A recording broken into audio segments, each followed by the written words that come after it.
And the second question was, if they do, then how are they making this a reality? How are they translating these principles into management actions? How are they creating these kind of workplaces that everybody really envies? And so it was through this investigation and asking a lot of questions that we led us to writing this book, One Life, how the most forward-looking organizations leverage work-life integration to attract talent and foster employee well-being. Yes, I remembered. Yeah. The very long title. And so we thought that perhaps, now that the book has been officially launched, instead of just us speaking about, this book, why don't we bring together some experts in the field who can really color in some of the nuances of this conversation and bring you some real-life examples. So I'm very, very happy and really thankful for our fantastic panelists for being here. So I will introduce them. It's Sarah Jackson, OBE. Sarah has been leading the best work-life balance charity that I know of, Working Families, for 25 years? 24. And so recently she left and is now Working Families Ambassador, and so Sarah really knows everything about this issue from really a parent's needs perspective, leading a helpline for parents, and she's been at the forefront of campaigns such as the shared parental leave or the right to request flexible work or the go home on time pay. Thank you very much, Sarah. Very pleased to be here. Then we have Edith Ebbesmeyer, who is Senior Manager for Work-Life Integration and Diversity at Adidas.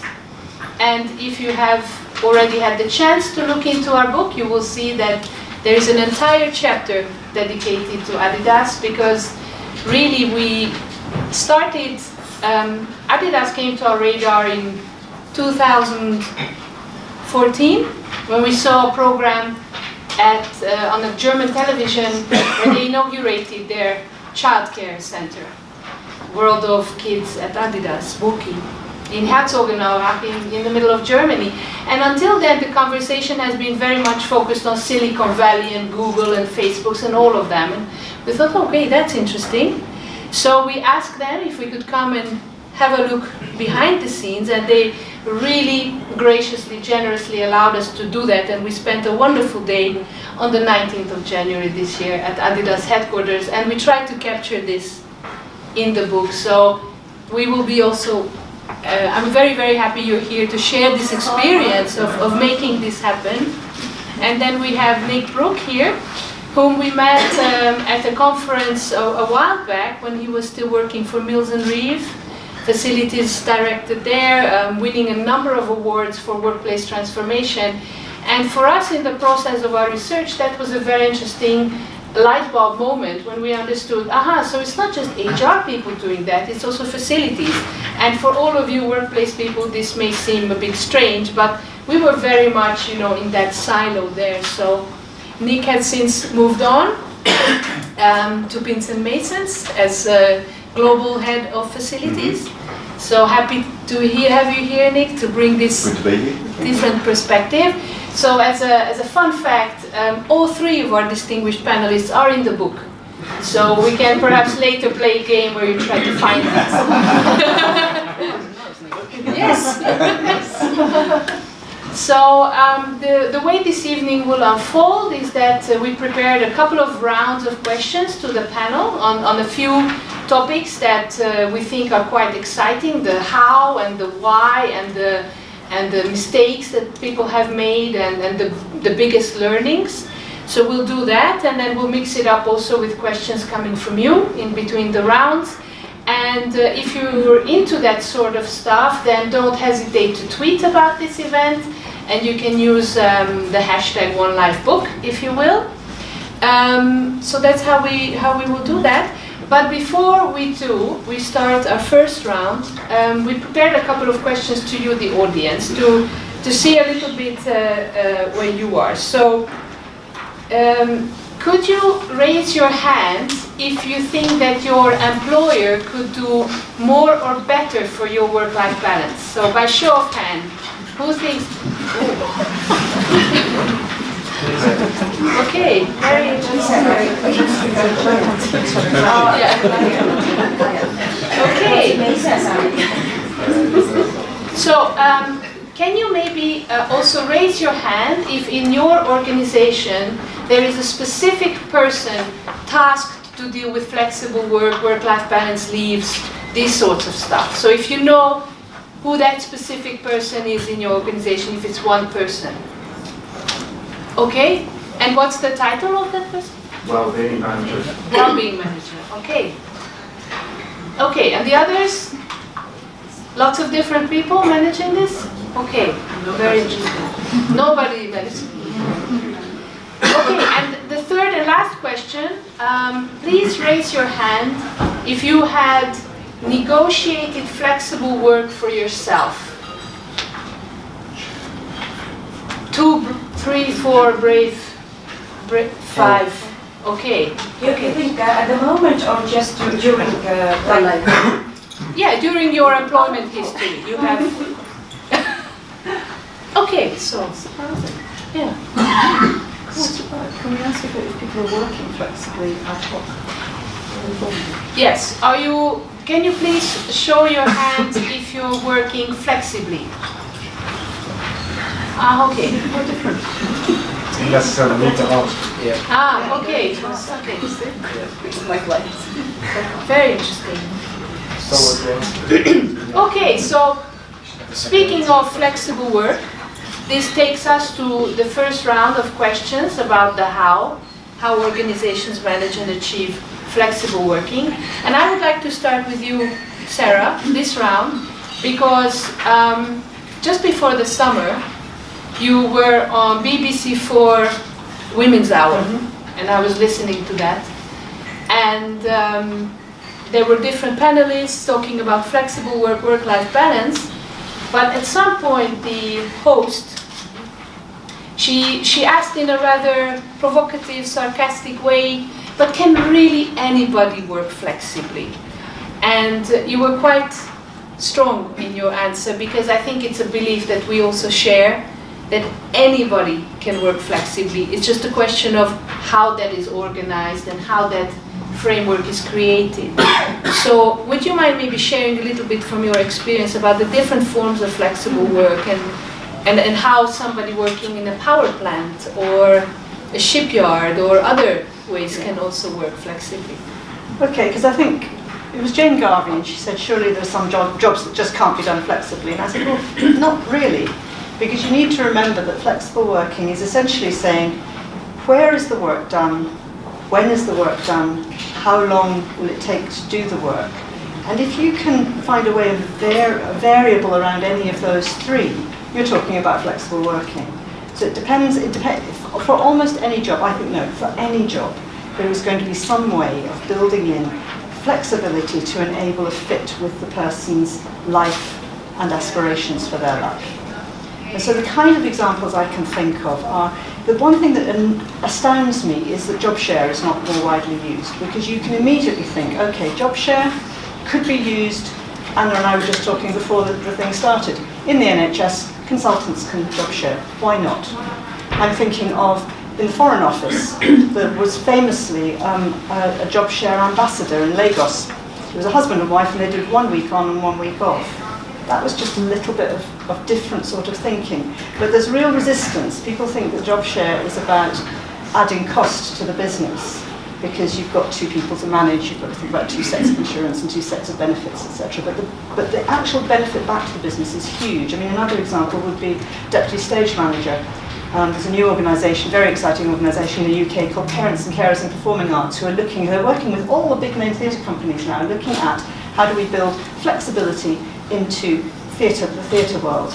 And we had a couple of tough old guys, the kind of burly backstage chaps who smoke their cigarettes backwards like that. And they were absolutely evangelical about this job share that they'd created in their theatre, and how much value for money they were getting from an assistant stage manager who was 2 women. and the way they could cover all eventualities. So job share is one thing. I think the other thing is to think about what work needs to be done within what time. So BAE naval ships on the Clyde are building ships, and they have looked at flexible working in terms of what needs to be done, because it's difficult to bring in, I don't know, flexible start and finish times on a shop floor where you've got machinery that has to be running. But what they did was they sat down with the workforce and said, okay, we know what you have to do by Friday night. If you can do it sooner, you go home. Amazingly, the work is almost always done on a Thursday evening. So it doesn't involve, I think we talked about thinking outside of the box, and I don't think it is about thinking outside of the box. It's just about thinking sensibly about where, when, and how much. And as soon as you start doing that, you've got a very simple framework that you can apply to any role and work out where's the potential for flex. Thank you. Nick, maybe turning to you, you're farthest from me.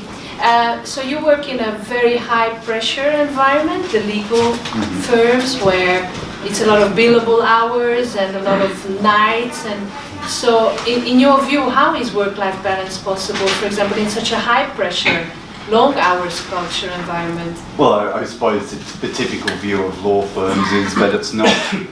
So if you look at television shows or movies about lawyers, they're the ones that have tragic personal lives and spend the rest of the time at work. But I think two things are changing that. I mean, you'll always have the demands of clients on their lawyers.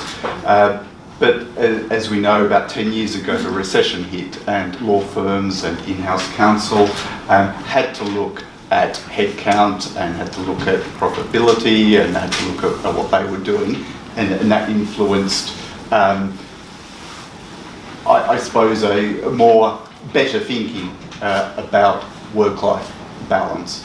And I think also people, law is very hierarchical. You come in as a trainee, you work your way up to partner. What's happened, particularly in the last 10 years, not everyone wants to do that. Not everyone who comes into a law firm wants to be a partner in a law firm, because it is stressful, because there are long hours, because they see the effects of that on their colleagues, and they just want a couple of years in the law, get that experience and use it somewhere else. So one thing that Pinsent Masons has done over the last probably 5-8 years is have a separate group that it calls Vario. I don't know where the name came from, but what it is, it's almost like a bank of lawyers. So they will place lawyers with firms who have a need, not for a permanent employee, a legal person, but they may be covering long-term sick, maternity leave. There might be some acquisition projects that they just want some help out on. So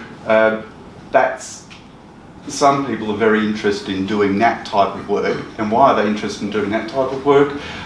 Because some want to work it around family commitments. They don't want to work over June, July, August. They want to have time with their kids, so they're available the other times. One person loves trekking in mountains. So for 3 months a year, we'll go trekking, come back and do some long hours and get some money to go trekking again. A couple of people are actors, and you can tell me afterwards, make a joke about laws, legal people and actors, but they want to, and as you probably know, acting work is very sparse. When you can get it, that's good. You need to throw yourself at it. So, but at the other times, they want to do legal work to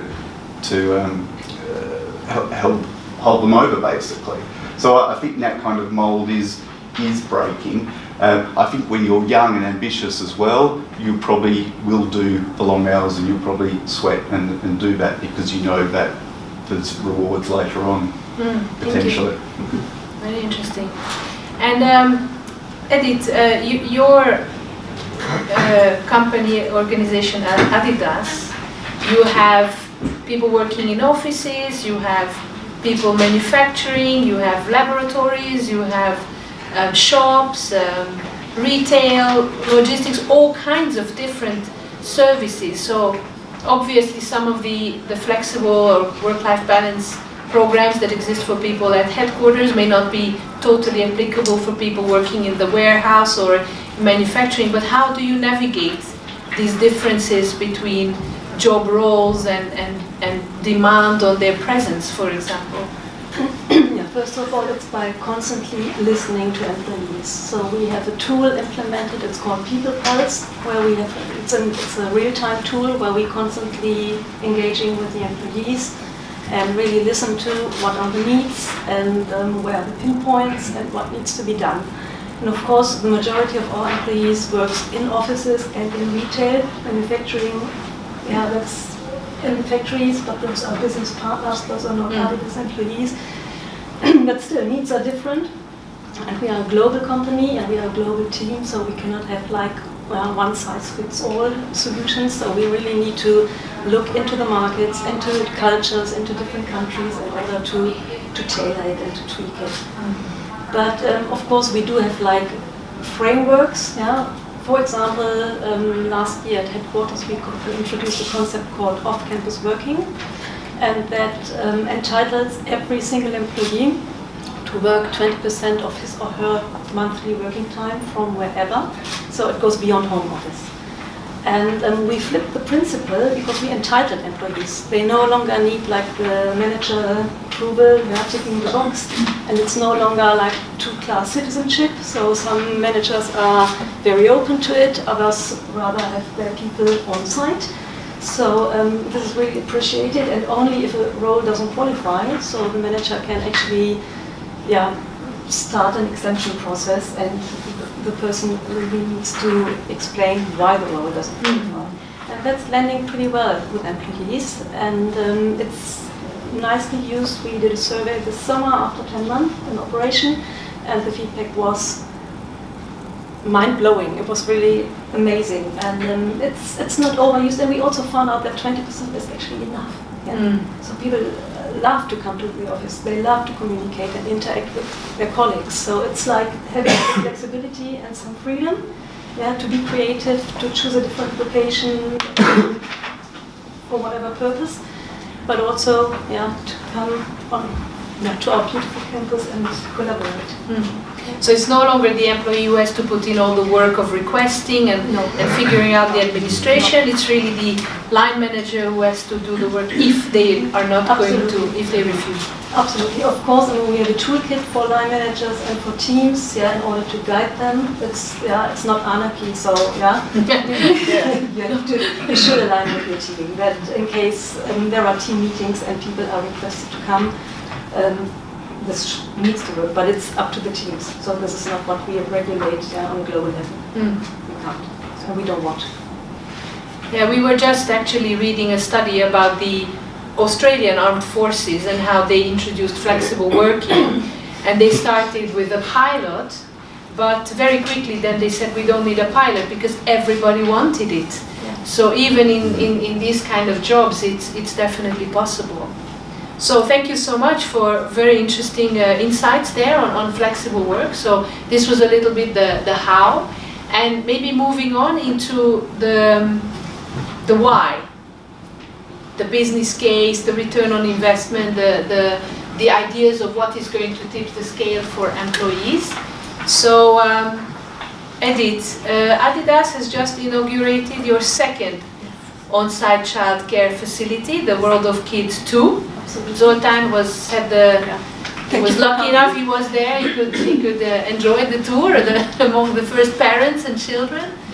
So, take us to this board conversation when this was decided that this investment is going to pay off long term. That we invest in this kind of services, which are very high quality.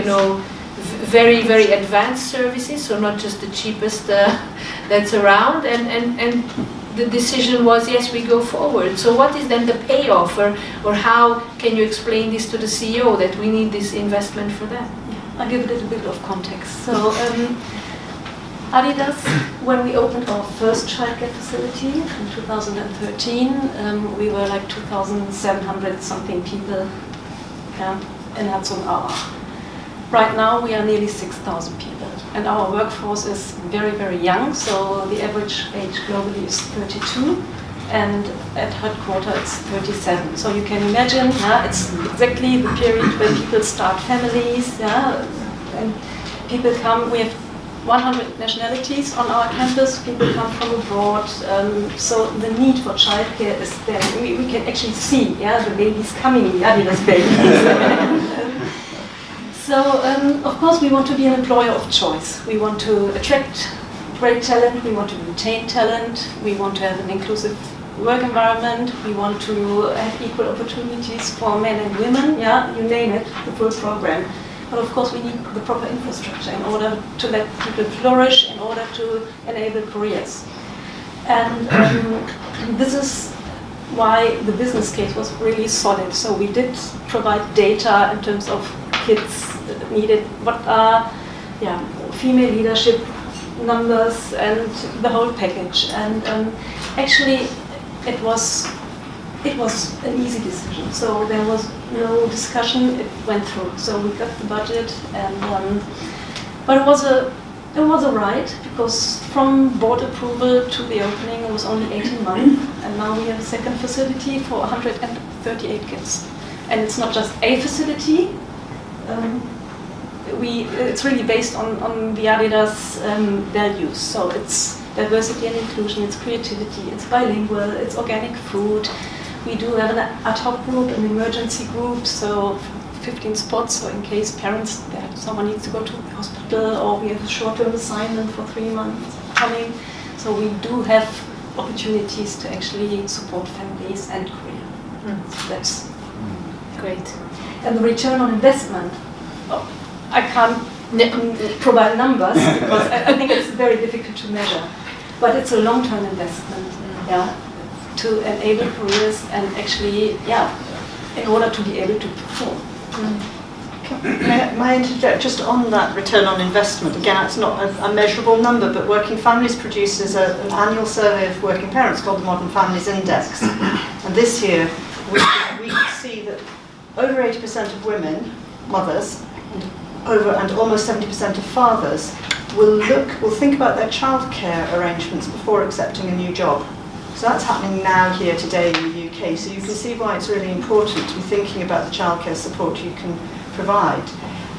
But a workplace nursery is the Rolls-Royce end of it, obviously. But there's much that can be done in terms of just signposting your people to local authority websites and to sources of childcare locally. There's lots you can do in terms of offering childcare subsidy or engaging backup care. So I would actually point you to the Working Families Employers Guide to Childcare on that one. There's an ad in everything I say, but it's a really good guide. And I would also mourn the loss of childcare vouchers, which were an incredibly easy way for you as employers to offer a childcare subsidy. And I think it's one of the most short-sighted and foolish, on a long list of short-sighted and foolish things this government have done, but it's a great shame that those have gone. Yeah, absolutely. Yeah. And so, Nick, Pinsent Masons has been again on this Working Families list of top employers and family-friendly employers, and it keeps investing in new programs and new initiatives for its modern workplace agenda and practices. So what is the business case there? Isn't it just a question of getting the best lawyers coming out of school, or why family-friendly? I think some of the things that Edith said were quite true. It's about retaining good people, and it's also attracting good people. And as certainly business operations, but lawyers go through this hierarchical structure, that they come in, they might not be thinking about having families at all, but maybe in 10 years they will be. And I think people do look, in a lot of cases, for longevity with a firm. And certainly when we talk about families, it's not just people having children. As we all know, our parents are living longer, and that presents a whole range of problems that maybe 30, 40 years ago the workplace didn't have to consider. And I think another thing with law firms, are kind of always looking over their shoulder, seeing what the other firms are doing as well. So I think it's a bit of healthy competition, that if you have a family program, or if you don't have a family program, a lot of the others do, then you better get one pretty quick to be competitive. Now, Sarah, you have seen the evolution of a lot of these programs, initiatives, agendas that organizations were offering, and I'm sure, just like we see sometimes solutions that seem a bit odd, you know, like just the ping pong table or the yoga lunchtime, or you know, this the fruit bowl as a kind of a tick-off exercise. Because in our experience, when we start talking to employers about work-life balance for their employees, a lot of them immediately jump to, oh, but I cannot open a childcare, you know, it's too expensive. And so what are, in your experience, some of the, what you just alluded to actually, some of the more cost-effective ways to take care of employees' work-life balance that have maybe a really great, you know, return on investment, which can be quite simple tools, not very, you know, costly or great investments, but which for working parents or working carers really is a lifesaver? I think it's back to just keeping it really simple and keeping it as low down in the organisation as you can. So an obvious one is actually picking up on what Edith has just said about you've got policies around your 20% time at home, but what you've given is that the team has got a guidance, and then the team can work out how it's going to work. And what we've seen in Working Families employer members is where it really can work is when you devolve it down to team level, and you say this organisation believes that people should be able to work flexibly, full stop. Now go away and work it out. So the team leader and the team members know better than anybody else what the clients need or the customers need, and also what they need from each other. So teams can come up with their own protocols, which could be saying that, you know, we have to staff the phones from 9 to 5, or it could be saying that it is possible for any one of us to spend a whole week at home once a month. Whatever those protocols are, it not only means that the people within the team have confidence then to flex as their lives need the flex to be delivered, but it also future-proofs it, so that what I have seen is fancy, wonderful initiatives, which many times Working Families has given awards to, and then the senior person who has led it leaves, and the initiative vanishes overnight. So that's one thing I would say is keep it simple, and the other is to think about skilling up your line managers, because it comes down to the reality gap. The fruit bowl gap, if you like, where as an organisation you start spending money on things that look nice. They're nice to haves because you think it'll make people feel better about working for you. But actually, if the workload is wrong, if people feel undervalued, if they feel not unappreciated for what they're doing, all the fruit bowls in the world aren't going to fill that gap. So the best thing you can do is encourage managers and support managers to really think about that how much question that I raised earlier. How much work, how much time does this role take? Really dig down into the job design, and that way you're doing two things. You're absolutely skilling the manager up. They become a better manager because they're able to set more realistic targets for the person who's reporting to them. And you also start bridging that reality gap because people feel that the organisation has thought through what they're being expected to do, and things are not unrealistic. Exactly. So if you have a little bit more patience, then maybe I could ask another round of questions to the panelists, or do you have burning questions that you would like to ask now? Because I know how sometimes frustrating it is to have, you know, comments and questions, and then, but if maybe we can take one or two now and then move on to the next one. Or would you like to come and sit down? There's lots of chairs here, and you're all standing at the back. Okay. Yeah. No. It's always the first one. I have a question. Yes. I think. Can you please just say your name and your organization, maybe? Thank you. Yeah. My name is Sam Sani. I head up workplace strategy at Unispace. I think for many, there's a bit of a confusion connecting work-life balance to flexible working, because you could be working from any location, but if you're overworking, you don't have the work-life balance. So within the comments, I think the clarity is missing a little bit, because I could be working from home and my family could be downstairs and I could be upstairs in my home office, but I'm not actually spending time with my family. And the expectation from the employer is that I am working, but my family doesn't see me as much. So there's a bit of a gap missing in all the description I've heard, because we've made a direct connection and there isn't one. Because working is working wherever you are, and time with family is time with family. So I just wanted to understand a bit more on what your view is and how does Pinsent or Adidas enable that. I think it's a question about culture, right? Absolutely. Yeah. Absolutely. So first of all, I think there will never ever be a balance, yeah, between work and life. So this is why we call it work-life integration or work-life fit. It's sort of, yeah, it's a marriage, yeah, and sometimes the focus is more on, depending on your life phase, on work and or family. So, but I think the examples we all gave showcase that you need to have some tools in place in order to enable this integration. And of course, I put my phone to the side when I go home, yeah, and I'm not constantly available.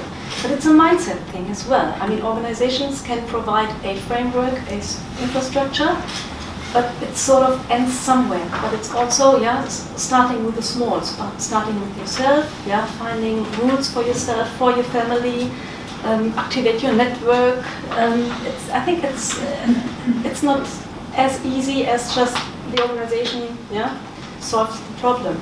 It will not happen. But we as a company can of course do and enable things, but then it's also up to every individual person. It's not everybody has family. At Adidas, yeah, of course there are families, but there are also singles or yeah, couples. And they also do have the need for work-life flexibility and or work-life integration. For example, we do have a lot of athletes in our company, and they need time to train. Yeah, they have full schedules, and some of them work part-time. Or I do have a colleague; she works 4 days a week because she wants to improve her Spanish. So Fridays she goes to a school, yeah, to learn Spanish. So needs are so different, and it's not always family related. But this is something we have to answer for ourselves on a very individual basis. I wish there was a book that would answer your question. There is one. And I think you can't ignore the individuality of that. So, for example, you're working at home, well, I assume if you do that, you're not commuting to the office. So, perhaps you could work early, have breakfast with your family, take your kids to school, come back, work the rest of the day, pick up your kids and work a bit more. I think it's, and I think some organisations and some managers and some people might need encouragement about how to think of it like that, rather than going along at home and twiddling your thumbs till 9 o'clock and then you log on. You do have to be, I think, a bit creative about it. But I appreciate that not everyone is or wants to work at home.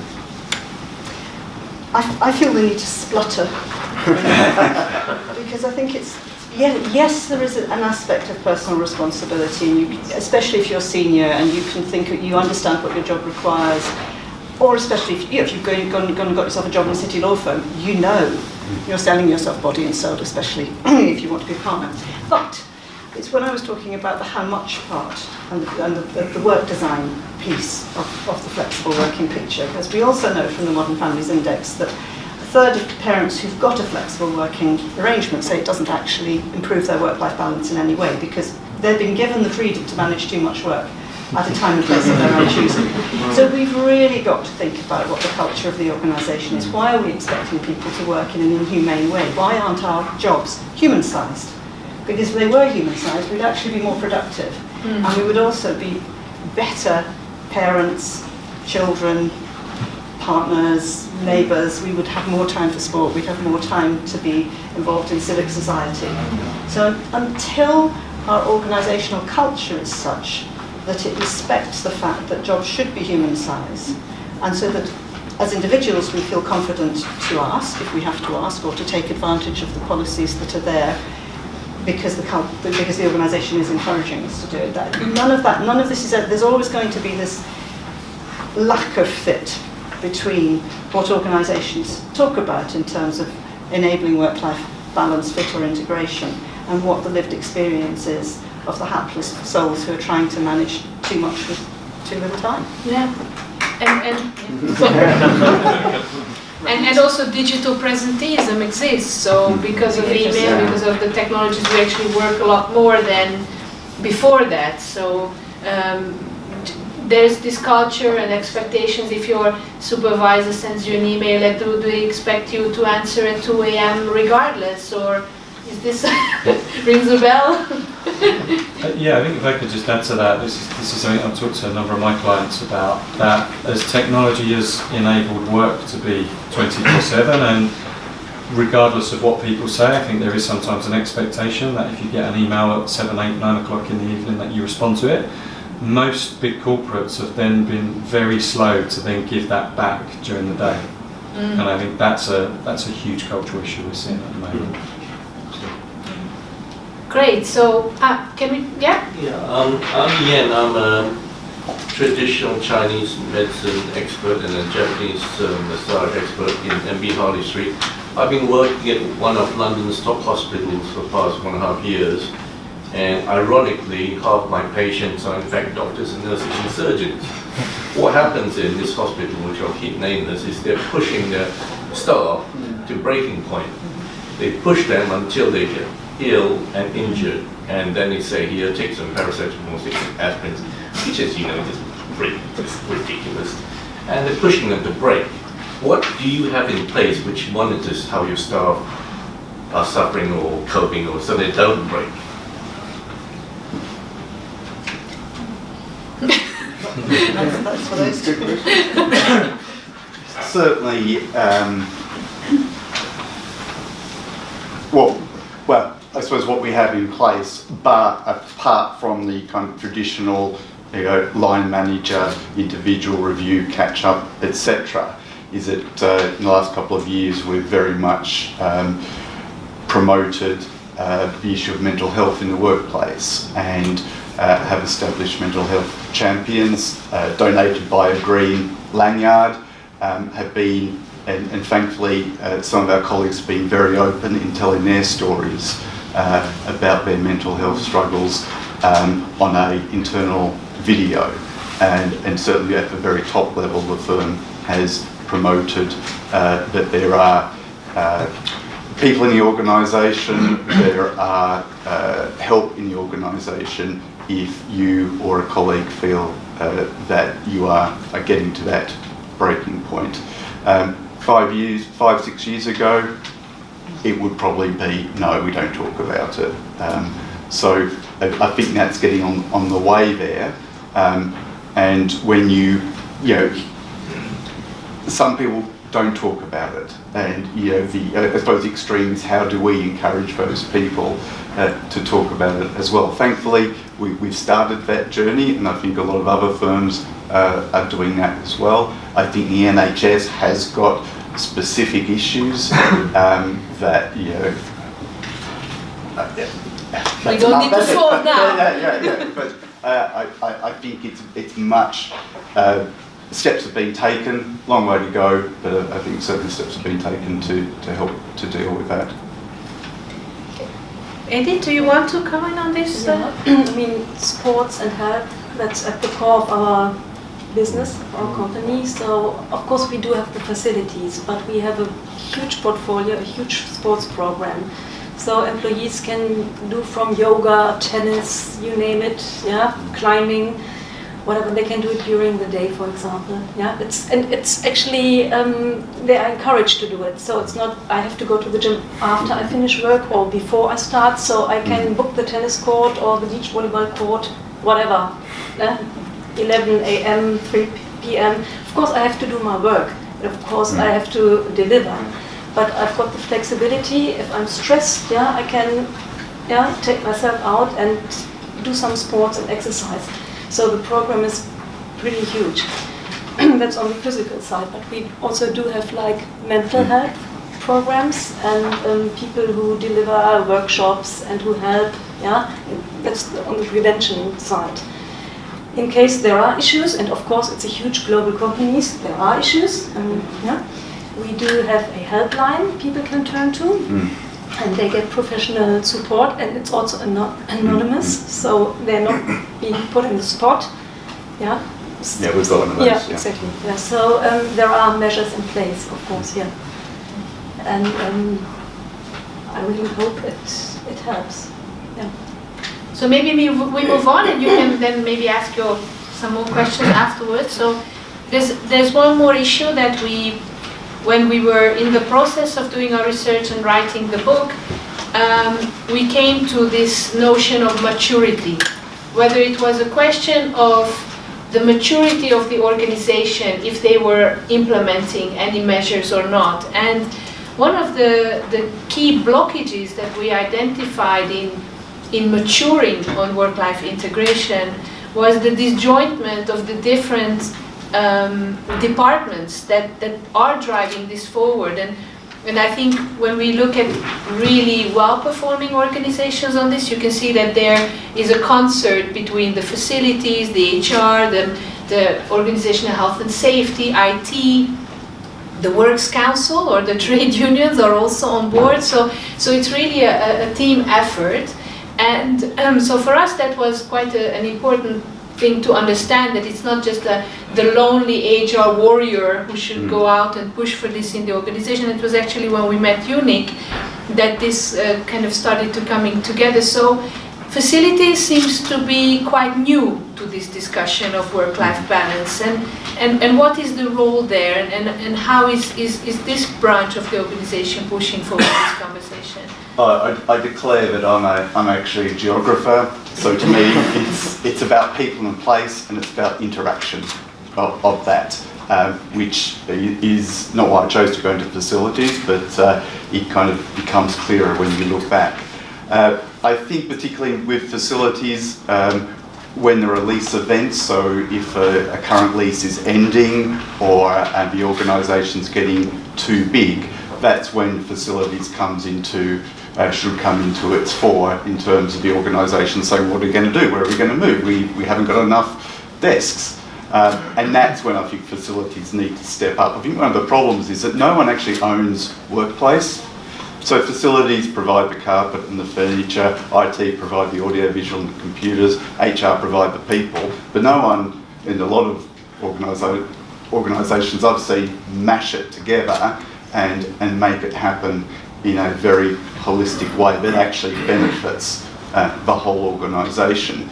And I think it's also the perception issue that, we haven't got enough desks, where is everyone going to sit? Well, I can come into the office on Fridays because Friday's a new Saturday and no one is in the office. And that's where this maturity needs to again come together, because rather than in what's common in this country where HR and line managers sign off, yes, you can work at home one day a week, everyone chooses Friday. So what that creates is a problem midweek that really hasn't been addressed. So I think those teams coming together to forming workspace, and what I've done previously is meet on a quarterly basis very informally with my IT and HR colleagues just to say, what's happening in your world? Have you heard of something? Have you been to a conference or seminars where things are being talked about that you think that we should know to help us to innovate in the workplace, and certainly get their views on maybe implementing new video conferencing or upgrading that system, because it's really insightful and it really benefits the organisation, because we can't work in silos anymore. That's just really detrimental. So Edith, that's what exactly you have solved in a way with your work-life integration department, which pulled together somehow all these issues related to work-life integration. But what kind of functions come together there, and who are your other interlocutors that you speak to within the organization? We have a team called Global Workplaces, which is facilities, that playing a key role. And actually this year, global workplaces became part of HR. So that really helps the conversation. And I mean, we cannot work in a silo. We are a very, very small team. So the HR strategy department we are part of, we are 20 people. And our sub-team, we are only 5 people, and we work globally. So we couldn't execute huge programs and projects without the collaboration of the entire company. So as you said, it's the Works Council, especially in Germany, plays a key role. It's legal, it's corporate real estate, for actually the building part. It's, of course, HR, other department, health and safety. So we cannot work in a silo. It would not work.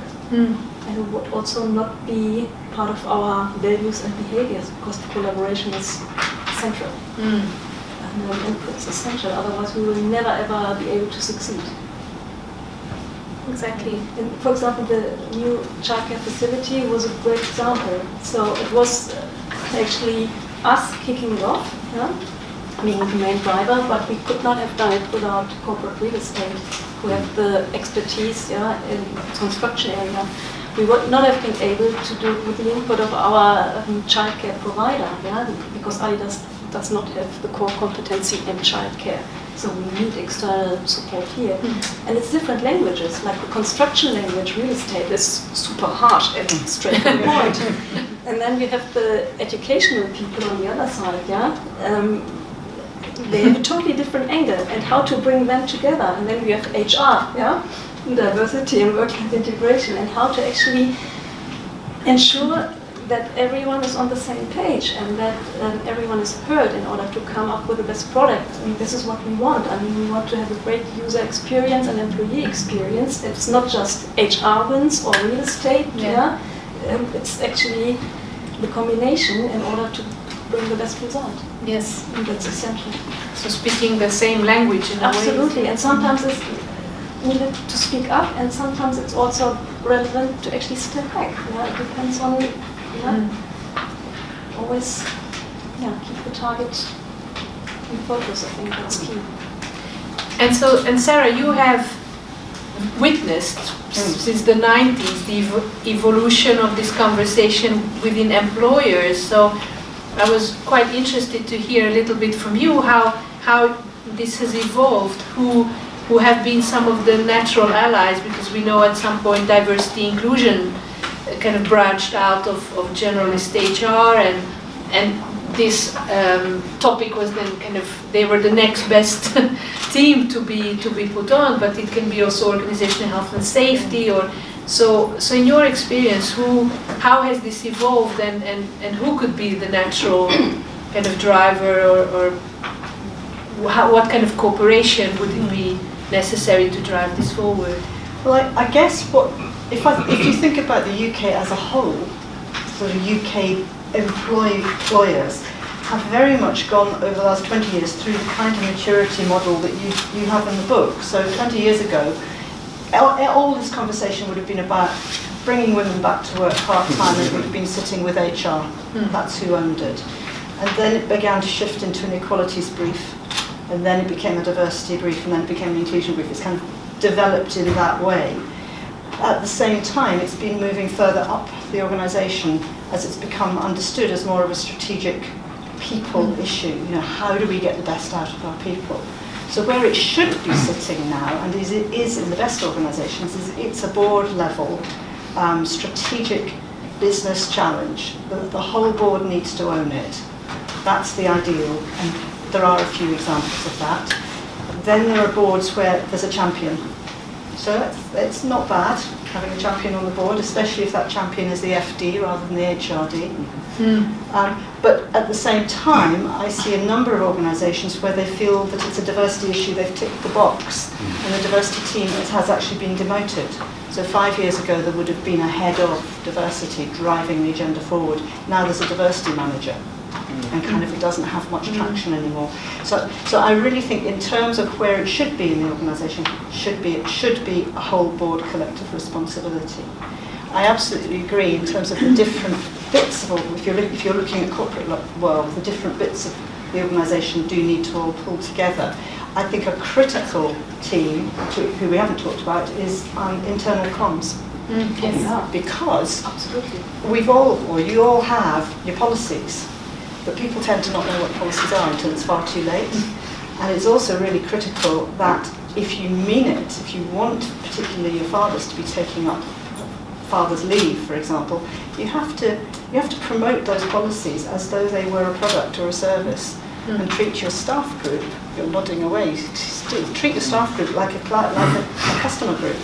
Sell, because otherwise they won't take it seriously.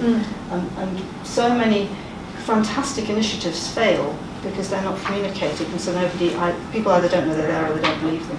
Yeah.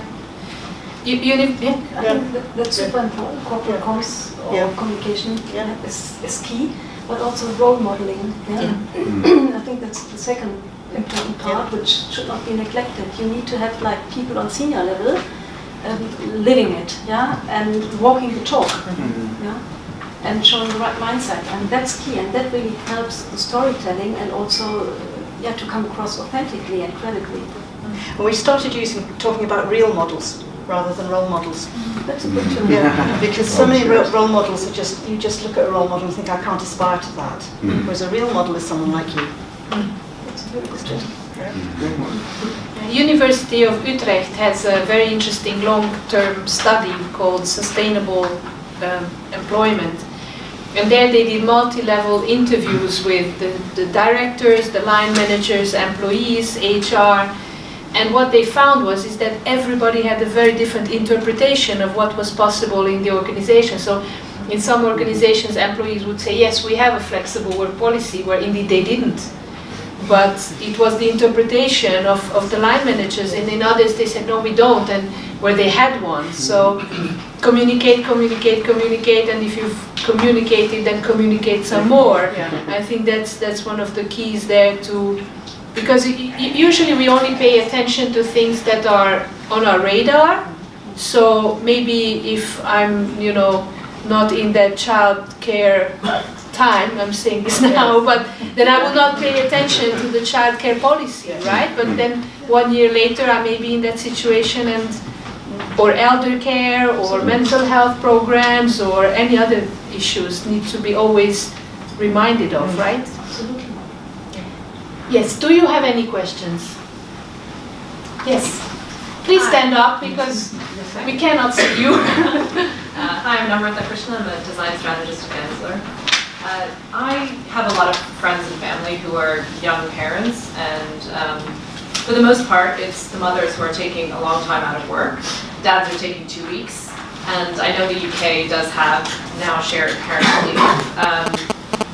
But I think until men and women earn the same amount, for many couples, it's a financial decision that is kind of a no-brainer. So are you seeing a change in this, and how can we kind of get to a point where women and men really do share parental leave, which would also allow women to, continue not having to take several years out of their career progression, and allow fathers to have better relationships with their children? Yeah, excellent question, and I'm sure, Sarah, you're thrilled that... Shared parental leave has been such an interesting new policy in the UK, and fascinating in the way that it has landed or not landed. I mean, across the UK as a whole, 2% of eligible fathers take shared parental leave, which is right at the bottom end of what the government thought would be possible. They only thought 8% in the first place. However, going back to the comms piece, within those corporates who have really communicated it and who pay it, because pay is critical, we're now seeing PwC and UBS, for example, reporting 70% take-up. 70% take-up by eligible fathers. And it's settling down at around about an average of 12 weeks, with fathers quite often splitting it between when the baby is born and then when the mother goes back to work. So 2 points at which it's really good to have father at home. And it's phenomenally important that we get this right. Not just in terms of closing the gender pay gap and enabling women's career progression and the value to the UK economy of having women fully engaged at work, but because what the research tells us is that the more time a father spends with his newborn in the first year of life, the better the educational outcomes for the child, the more money the mother will earn during her lifetime, and the less likely the couple are to split up. So there are fantastically strong social, economic, and everything else reason for getting this right. And so what we need to move to is a place where every father is offered independent, fully paid leave. And that is happening. We're seeing paid paternity leave in the UK beginning to settle around 6 weeks as the kind of good practice standard. But there are a few outliers. The most recent is the Telegraph Group, who are offering 26 weeks on full pay to every father, unrelated to what the mother has taken. So it's shifting, it's going to change. And it's going to make a huge change to workplace culture, because the young men in the corporate world who are taking that shared parental leave are then proselytizers. They're incredible. I've shared platforms with them. They come back to work. First of all, they go, I get it now. I understand what being a working mother's all about. And they are probably 50% of the future leaders of the UK's business and public sector. So I'm hopeful that the 30-year progress that women have driven is going to speed up exponentially now, because there's a young generation of men. You guys are going to come in and make this all happen. Not only in the UK. Not in, Yes. Yeah, Germany had, I'll give you the floor just a minute, because I saw you really nodding there, but Germany has this parental leave since 2007, and in the 10 years it went from 0 to 30% take up, so third of the fathers take it, and I know that you're also actively encouraging your dads. We do.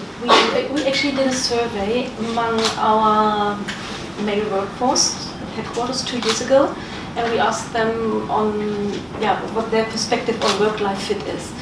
And the result was like needs and wishes are exactly the same as women have in terms of family and time for family. It was interesting because I don't recall the exact percentage right now, but a large portion wanted to take a long parental leave, dads and future dads. But in reality, the picture looked a little bit different, because then when the financial part kicks in, then it's usually, okay, the mother stays at home for a longer period. And also sometimes they have the fear that it might harm the career. So it's really a mindset shift here too, and it takes time. So we actively encourage future dads and dads to go on parental leave, but it takes time. It really does. Yeah, Nick? No, I was... You were really agreeing there, yeah. Absolutely. But I know that you work from home and you take your kids to work, so... No, to school, not to school. work. Yes, to school. I'll tell you the quote I had from somebody who'd been doing some work with couples.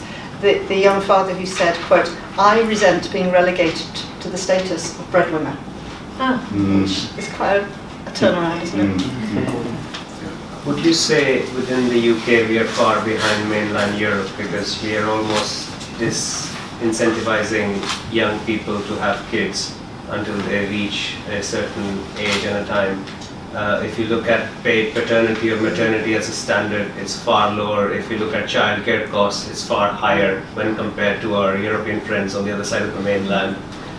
So as a system, we are telling people do not have kids till you're 40, or at that time it may be difficult for you, but actually when you have them, don't come to us to ask for further maternity or paternity, because it will harm your career. And here we are discussing what happens next, but the first step itself isn't really encouraging for people for enabling a culture change. Yeah, it's this whole idea of the ideal worker mold, that you're not a kind of a robot that goes into work and you zip up your ideal worker suit and you're no longer a father or a mother or a marathon runner or a theater actor, but you are this ideal person who is always available, totally skilled and super motivated. And that's what we see with the most forward-looking organizations, is that they embrace authenticity of people, and they can bring their whole selves to work. It's no longer a taboo. it's really embraced, and it's just, they want humans there. They want people who have also outside of work sources of happiness, because they know that if you're fulfilled and happy outside, then you're going to be a much better employee simply. So. Can I just say something about childcare, jumping in before the questions? Yes. Just so we do pay more for childcare in the UK than any of our European competitors. And it's not that we're paying the child carers particularly well, because most child carers are paid on minimum wage. But we have made a choice as a society about where we're going to spend our tax money. And we somehow decided about 25, 30 years ago that childcare was a private issue. So the result is that most families spend more on childcare than they spend on their mortgage, which is bonkers. So we individually have to bring pressure to get that change, but also I would say organisations, employers should have the confidence to speak to the government of the day and say childcare is an infrastructural basic. If we're going to have a successful economy which really makes the use of the skills of men and women, we have to have really high quality, affordable childcare, because otherwise 50% of your employees are going to go home for many years and be wasted as workers. Yeah, there was a question there and there too. Yes, please. So I have a question about. Can I ask you to introduce yourself? My name's Rebecca. I work for a large corporate company, but I'm here Not to be named. But I actually blog under my Twitter handle Diversity Puzzle.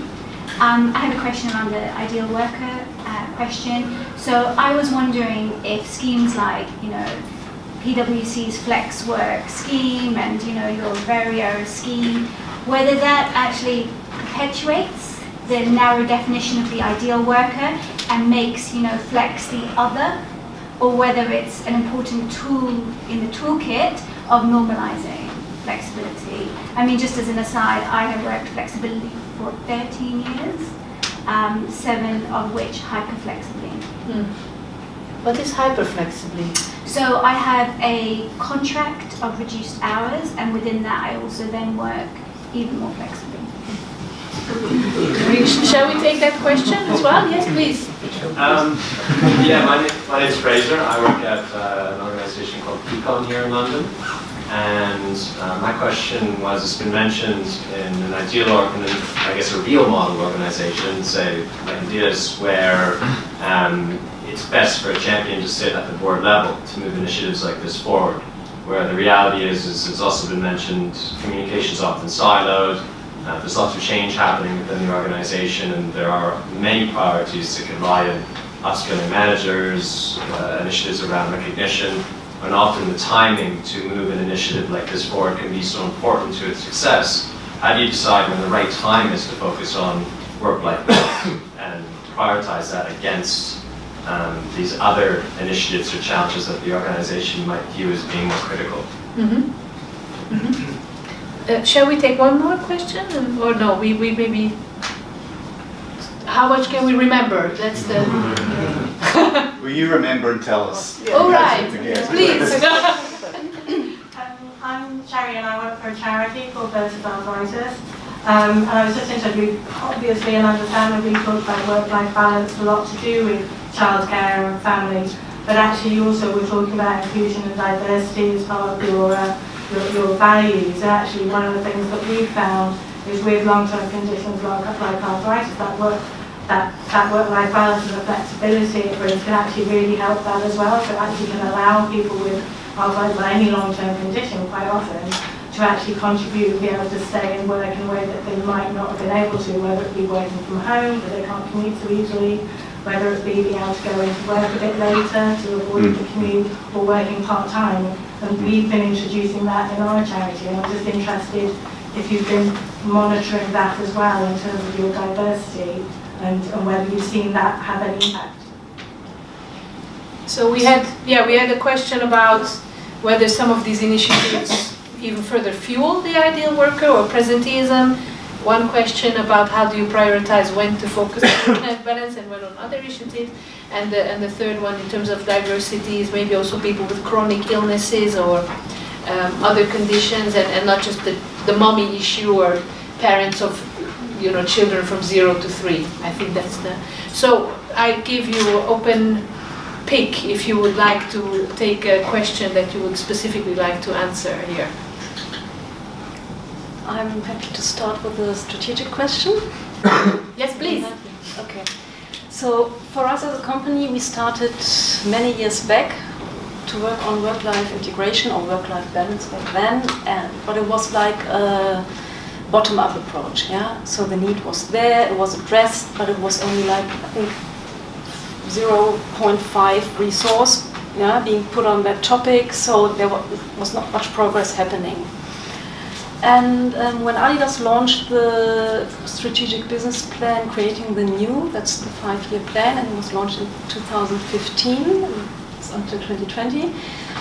For the first time, we introduced the people strategy at the core of this Creating the New overall business plan. And that really shifted the conversation from a bottom-up approach to a top-down approach, and having the strategic ambition and the strategic angle, and that really, really helps if you have full support from the board, from the top management. It's easier to have the conversations. It does not mean that we get every single idea through. We have a lot of ideas and concepts in the pipeline, but sometimes the timing is not right. And but you have to keep pushing the envelope. You have to keep up the conversation, because perhaps next year the timing is right for an idea we have. And it's also, as I said, this constant listening to employees. Always keep your ear in the workforce and see what is the need. I mean, you can have great plans, but if they don't resonate and if they don't match the need, then you fail. And I think it's really important about don't expect your board or your workers committee or something to take on a brand new idea straight away, and you will feel crestfallen about that. But actually, you can keep on coming back to it. You can keep on reinventing it. You can talk to people in the workforce, and that, I think, really that kind of drip feeding and moving people on in their way of thinking, because certainly a new idea, law firms, risk averse, my goodness, we can't do that. But you chip away and you do get there, and I think it does ride on what other priorities that you might not be aware of. And I find talking to people and kind of being very evangelising on moving in that type of direction really helps as well. It also helps to introduce pilots, not come with a big bang. So this is now the solution. Start small and test. And sometimes it works brilliantly, and sometimes you have to decide, okay, it's not what we expected, and then you move on. And I think it's really good to take some risks, but and it's also more digestible also for the management if you say, okay, let's have a little pilot here and test it. It usually helps. And there will be external forces that will take advantage of the change that is happening anyway. So I can think of 3. I can think of when Lloyds Bank and TSB Bank, this is going back away, merged to create Lloyds TSB, to the disconcertion? I don't know, anyway, to the dismay of the then Chair and Chief Executive. They realised they'd lost all their senior women. And so that was why what is now Lloyds Banking Group has spent 20 years thinking about flexible working and how to attract and retain women, because they just thought we cannot have no women at the top of this new bank. When GlaxoSmithKline moved to new premises out, if you know them, the beautiful building out near Heathrow, they were bringing people together from all sorts of different sites all over the southeast of England. So that was a moment in which they had to think about how we're going to work. And then just obviously this year, gender pay gap reporting, that's caused a sharp intake of breath in a lot of organisations. It's April in the UK. And you can use, if you're in a position to be talking, if you're on the board of your organisation, or if you're senior enough to be talking and influencing, you just be opportunistic and grab those external drivers, because they do make a mind change happen. Yes, and I think a little bit what is common between these questions is that, I mean, one of these forces is this hyper-diversified workforce. So you have people with chronic illnesses, you have commuters, you have parents, you have hipsters, you have all kinds. And I think back to your question, it's never going to be that one program that's going to solve it. It's never going to be that hashtag that will solve it. And I think that's what we've seen with these really successful organizations, that they offer a broad range. They're not afraid to go in on a number of initiatives for everybody to be able to pick one at that time in their lives, and then maybe they will pick another one. And you know, you never know what is going to make that one designer stay at Adidas that will, you know, design the new Yeezys. That's what my example that I'm always giving. But it's really it's a different designer. A diverse designer. But it's also really about, you know, you will never have that one tagline or that one. It has to be a broad offering, right, to cater to all the different needs if you want a truly diverse company. Are we going to pick up on the question about normalisation versus... Yes, please.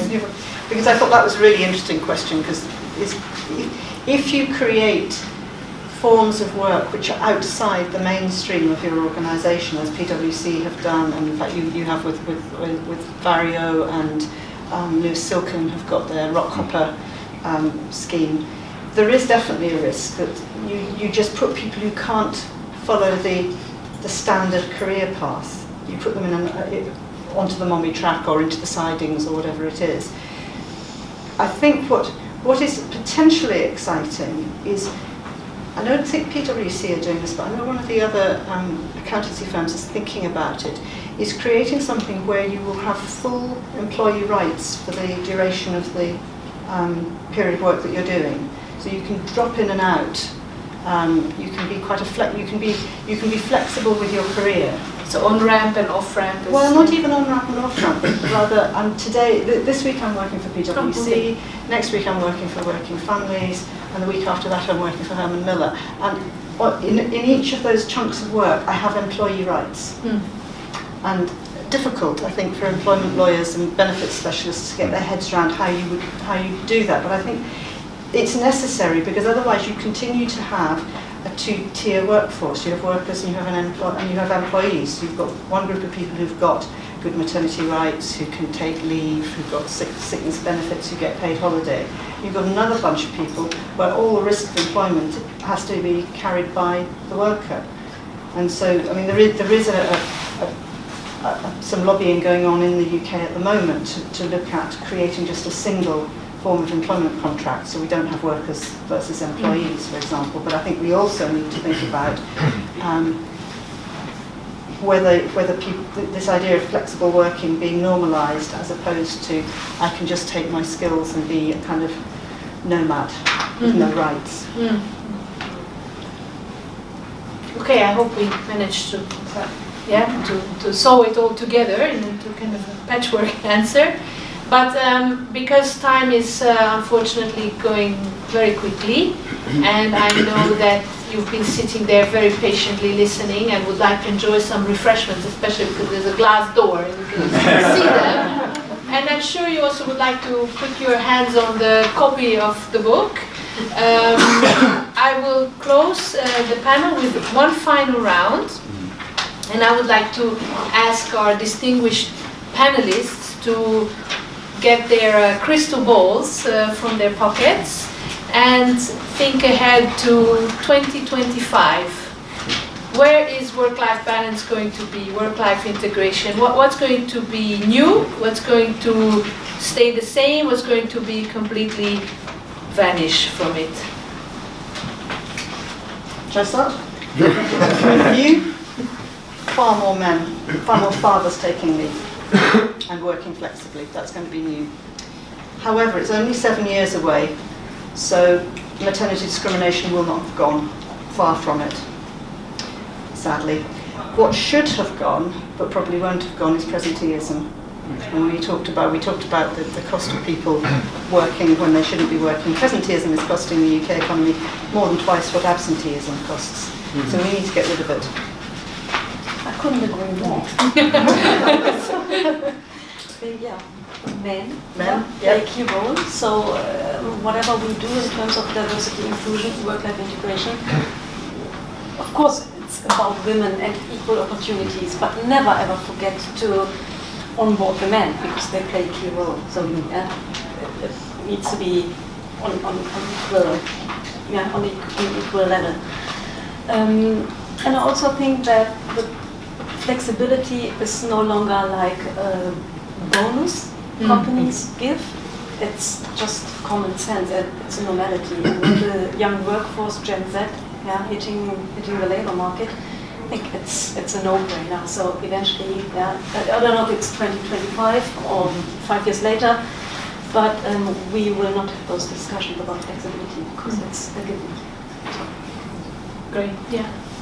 I think that what will change is there'll be a death of the commute in terms of physically people coming in to an office. I think offices will still be around, but they'll concentrate on two things: a place where clients can meet, where workers can meet their clients, but also spaces where teams can get together throughout the week. And I think that's going to happen because rail prices keep on going up. And you get on a train and it doesn't go anywhere because it's cancelled. I also think that there will be still a certain element of people, and they're the same ones that said, well, faxes will never die out, email will never replace them. That will, there'll always be that hardcore few people that will say, it's not going to happen. But I also think technology will come on in leaps and bounds. Yes, it is only 7 years, but I grew up in the 1970s watching an American cartoon called The Jetsons, and they communicated in their space age city to each other on a screen. Last weekend, I communicated to my mum on a screen. What's going to happen in the next 7 years? I mean, that's going to change a lot of things. You could have actually said what's happening in 6 months' time after Brexit. I had to mention it. The elephant in the room. Then you can all come and join us on the continent where we have great childcare. Okay, well, thank you so much. It's always such a pleasure to have this conversation with you. Each of you really contributes a very, very specific and enriching angle to this conversation. So please join me in thanking you.